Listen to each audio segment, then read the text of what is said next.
My name is Ronnie Strickland. You may know me as Cuz. Now, I've been with Mossy Oak since the beginning. And yes, it's a great job, if you can call it a job. The best part, other than getting to hunt all the time and call it work, is the people. From Toxie Hayes, the founder, to everyone at Mossy Oak, and hunters in general, man, they just get it. It being the real reason we do this. It's not the big antlers or long beards or getting your limit every time. It's way more than that.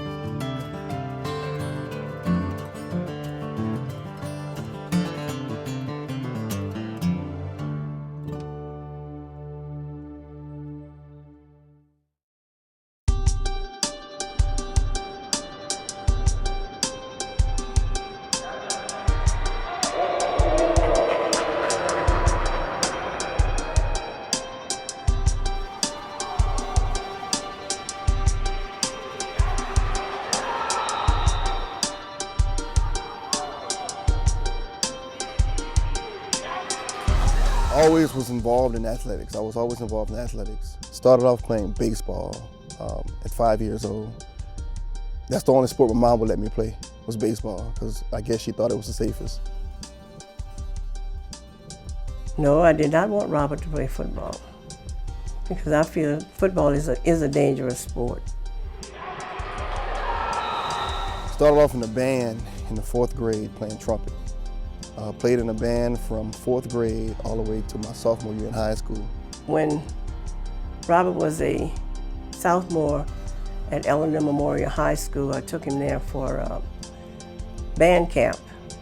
And the coach was standing in the office when we got there. And he said, "Oh boy," he said, "Miss Chapman," he said, "we got a football player." And I looked at him, I said, "Oh no, you don't." I said, you have a band member." He said, "He's not playing football?" I said, "No, we coming here for band camp." No, I never wanted him to play football.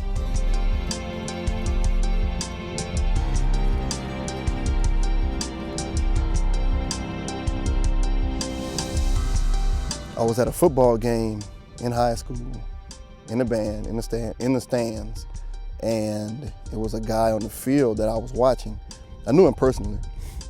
Well, he was doing things on the football field that I thought, that shouldn't be hard to do. I think I can do that. Had never played football a day in my life. So, didn't tell my mom I was going out to play football. She never knew. Y'all gotta make plays, guys. Y'all gotta make plays. I didn't want him to get hit, and especially in the head, and then when he look at me, he don't know who I am. Or, no, that was my biggest issue, was injury. She didn't want him to play football. She didn't want him to play football. And he come to me and he asked me, he said, "Dad, my mom don't want me to play football." And I want him to be tough. You know what I'm saying? Let him play football.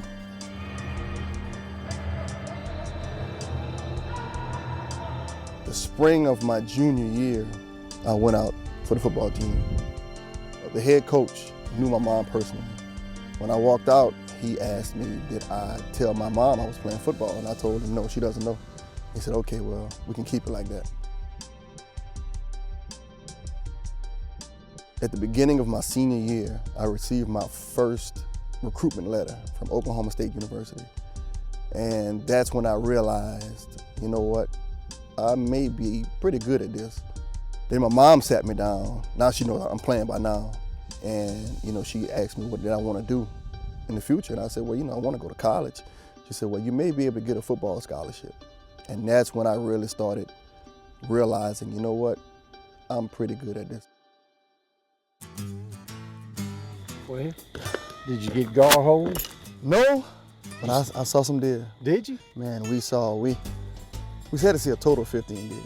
You're kidding. Man, and I mean, about an hour and a half into the hunt, I mean, this 9 comes out.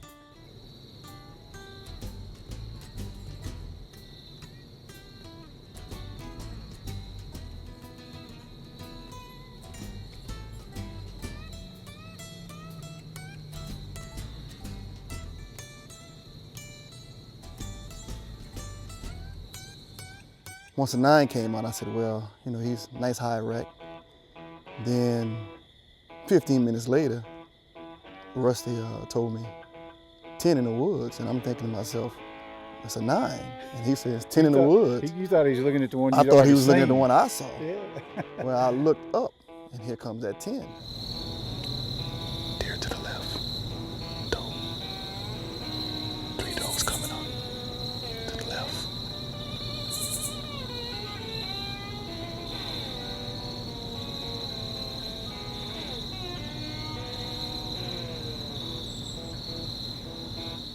She's nervous. She's real jittery.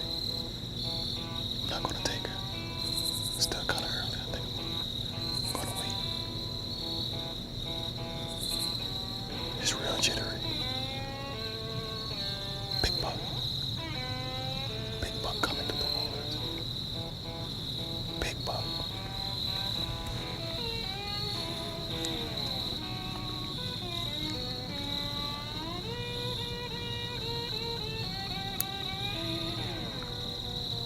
Big buck. Inside the Obsession is brought to you by Ram Truck Brand, Precision Shooting Equipment, Lethal, and Mossy Oak.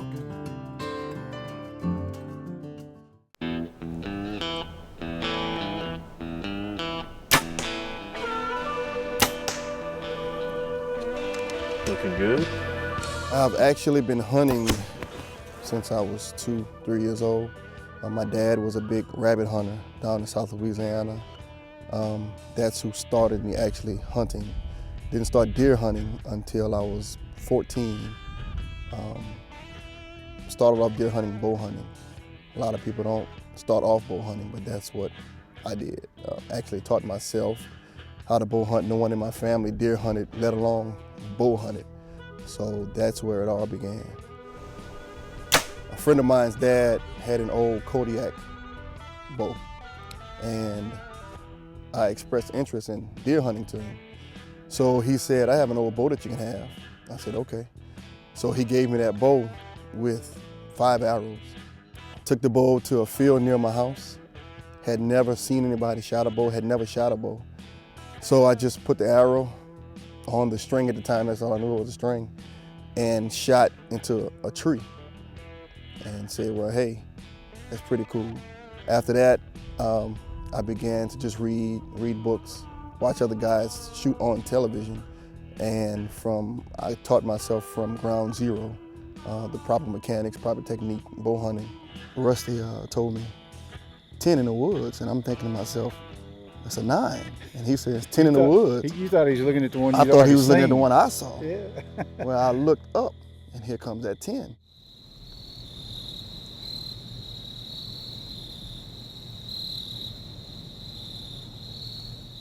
He's right at the corner. He's gonna come in. He's right to the edge of the plot.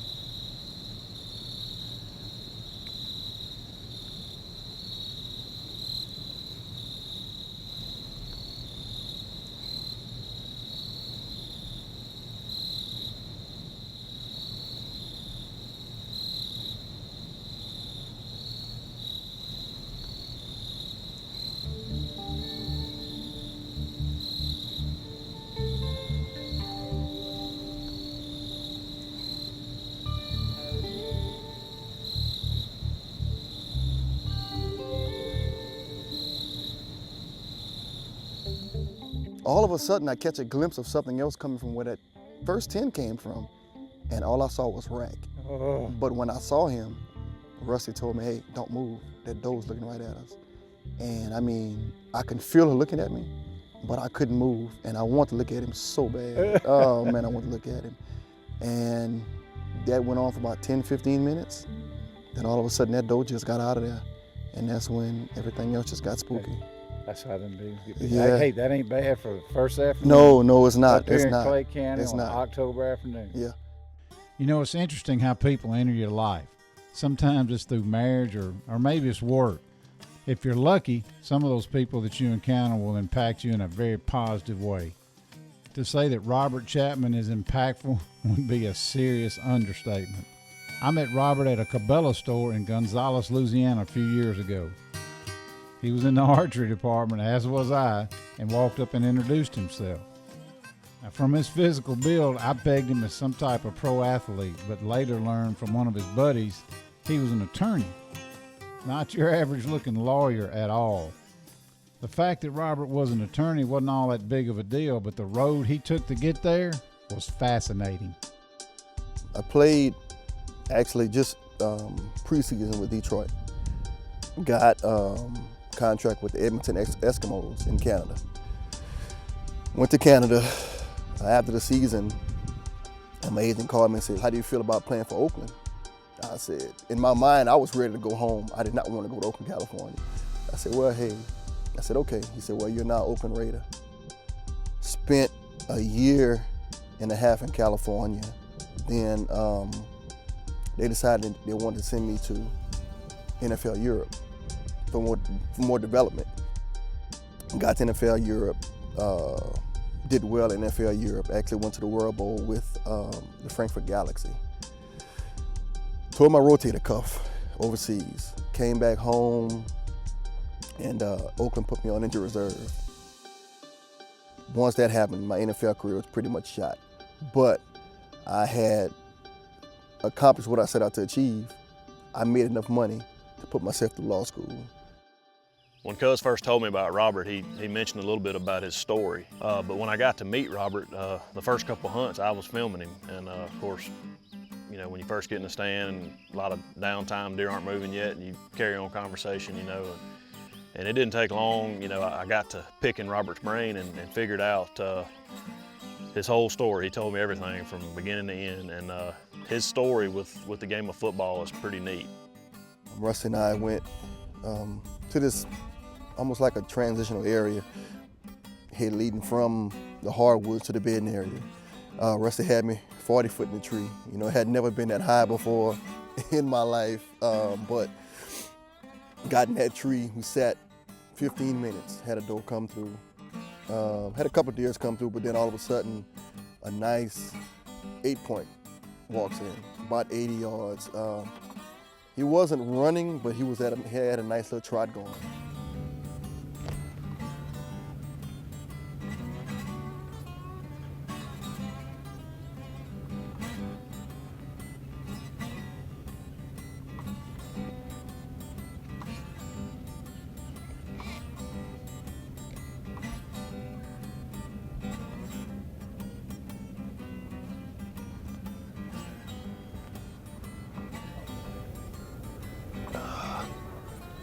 He's veering off. Man, he's veering off. Big buck. Oh, he's going to the woods. He was just trying to get to the bedding area, and you know, that was a wonderful encounter. You know, so that's 2 hunts, 2 nice bucks, 2 nice shooter bucks. I don't understand. This is crazy. Oh my goodness. Hey man, I had a wonderful time. I mean, Good. even though we didn't kill, we saw. You know, Yeah. I mean, that's deer hunting. you know, I got stories to go back to Louisiana and tell. Stop seeing bucks. We seeing deer all the time. Every sit we were seeing deer, but we just stopped seeing those shooter bucks. Unfortunately, Robert didn't get a deer. He had a good time, you know, had a blast hanging out and seeing deer and eating good and this and that. And I just thought, gosh, I know he had a good time, and it was incomplete on my end. I just wanted him to get a deer. So I looked ahead to schedule and found some dates that would work for us, for Big Creek Ducks and Bucks and for Robert, and we got it put together. And I was excited. I was glad to be able to get Robert another chance at a buck. Man, what's going on? Hey guys, how y'all doing? What's up? Jimmy Rogers. Mr. McDaniels, good to see you. Nice to meet you. Robert, nice to meet you. Yeah, guys, glad you made it. I tell people all the time, you know, I don't hunt for the big rack. I hunt for the experience. And I had one of the best hunting experiences of my life in West Point. So before I left, Rusty and Cuz told me, he said, hey, we didn't get a kill, but we want to finish this show. So cleared my schedule and drove to West Point, met Rusty in West Point, and we drove from West Point to Arkansas. And I mean, from the time we got on the grounds up until the time we left, I mean, it was spectacular. Just got in the stand. It's December 5th here in Monroe, Arkansas, hunting with Big Creek ducks and bucks. Got here yesterday evening. Tried to make an afternoon hunt, but it was raining. I mean, it rained all day yesterday, all night, all morning. So this is our very first hunt since we got here. Temperature's falling, about 40 degrees, supposed to drop down into the upper 20s tonight. Not even 5 minutes into the stand, we saw deer. You know, we didn't see any shooters, but we saw deer from the time we got in the stand up until the time we left. You know, and I was very optimistic about that. The weather was perfect. I mean, it was raining, it was cold, and we knew that the deer were gonna move while we were there. We were fired up, hunt was going, hunt was underway, and got back that night and had an awesome supper and kind of game plan for the next day. The next morning, Buck and I got in the stand, and it wasn't even shooting light yet. So Buck makes a statement. He said, it would be awesome if we could see a buck walking through the CRP right now. And I said, well, Buck, I said, don't do me that. I said, you're getting me too excited. And then not 3 seconds after I said that, I looked to the left, and here comes this rack walking through the CRP grass, just like Buck called it.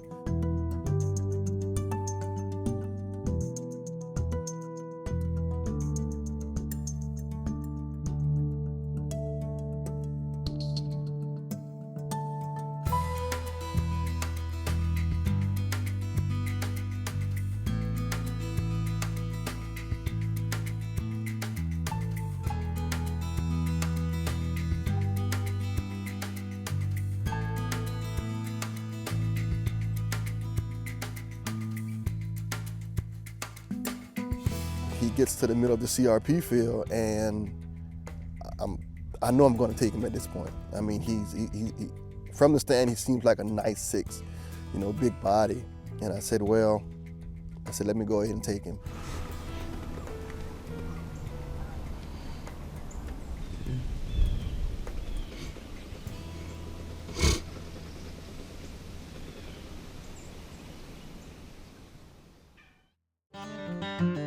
Inside the Obsession is also brought to you by Remington Arms and Ammunition, Mossy Oak,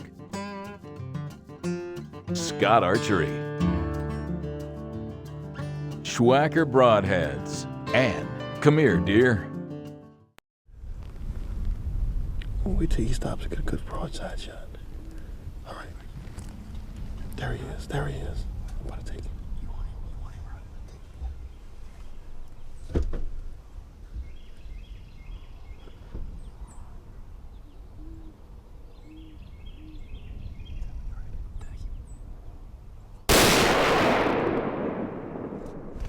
10 minutes. 10 minutes in the stand. Whew. It happened too fast. This is crazy.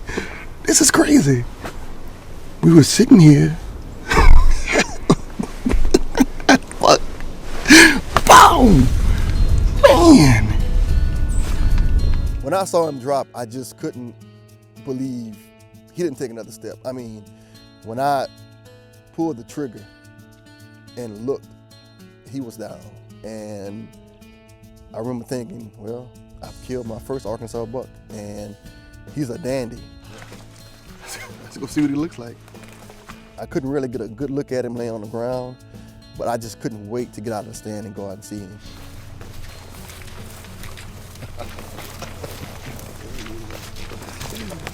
Oh man, there he is.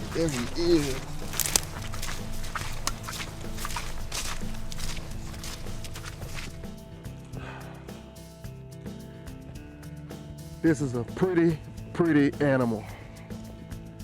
Thank God for this animal. Wow. I mean, nice deer, nice healthy deer, 6-pointer. You can't ask for a better hunt. You know, it's not about, you know, the rack size is about to hunt, and we had a wonderful hunt this morning. These guys at Big Creek Ducks and Bucks, they have a wonderful outfit going on here. I mean, and they said we're going to see deer, and they put us on deer, and that's what happened. Hanging out with the Mossy Oak guys is something I didn't expect, you know. When I first got to West Point, I was expecting this big corporate building. And when I walked in, I realized these guys are just like me. I mean, vehicles had mud on them. They come outside with boots on. I was like, wow. But once I got to know them, I realized they were really like me, you know, and it was wonderful. You know, if I could move to West Point for a while and hang out with those guys, I would. I mean, they laugh, they joke, you know, they get serious when they have to, but more than that, they can hunt, you know, and it's a running joke that I have with them. I call them cat squirrels. They put me where I saw deer, they put me where I needed to be to kill a deer. So, you know, they deserve all the credit, but, you know, hanging out with those guys, it's a wonderful experience, and I would do it every day if I could. You know, people like Robert Chapman are inspirations, but didn't plan their life out to be inspiring. It just happened. It happened because he was raised right by great parents who instilled in him work ethics, manners, character, and the desire to succeed and to be all he could be.